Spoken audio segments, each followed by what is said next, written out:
কেন ধরেন? ধরেন এই পয়সা আপনার সেই শাস্তি। কেন ধরেন? আর কখনো রোজা ভাঙবে না, বসেন।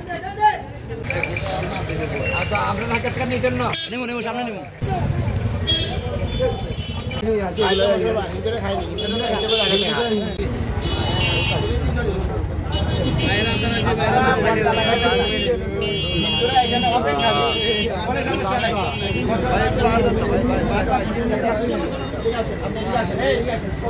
সবাই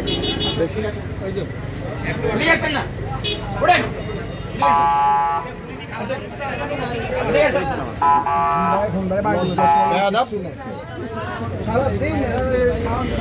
মুখের মধ্যে দাড়ি, তারপরে বয়স কিরকম দেখেন, মৃত্যুর ভয় না চুল পাকিয়ে গেছে। রোজা কেন রাখেন না? আপনি মুসলমান না? আপনি মুসলমান, আপনার ছেলে সন্তান আছে না? কেন রোজা রাখতেছেন না? কি জন্য?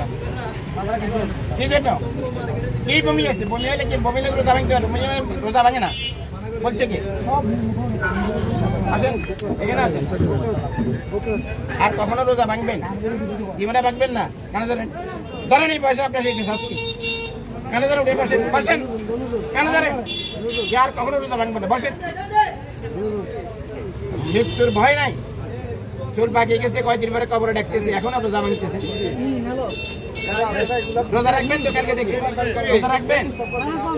আপনি এটারে সরাই নেবেন, কোন মুসলিম দেখবেন না, মুসলিম আমরা প্রকাশ্যে খাবে, আমাদের কোনো আপত্তি নেই। কিন্তু মুসলিমদেরকে এখানে প্রবেশ নিষেধ। মুসলিমদের এখানে না ঢুকে আপনাদেরকে আমরা বিশেষভাবে অনুরোধ করতেছি রমজান উপলক্ষে, এই কথাটা আপনারা মনে রাখবেন। কোনো মুসলিমকে এখানে ঢুকতে দেবেন কত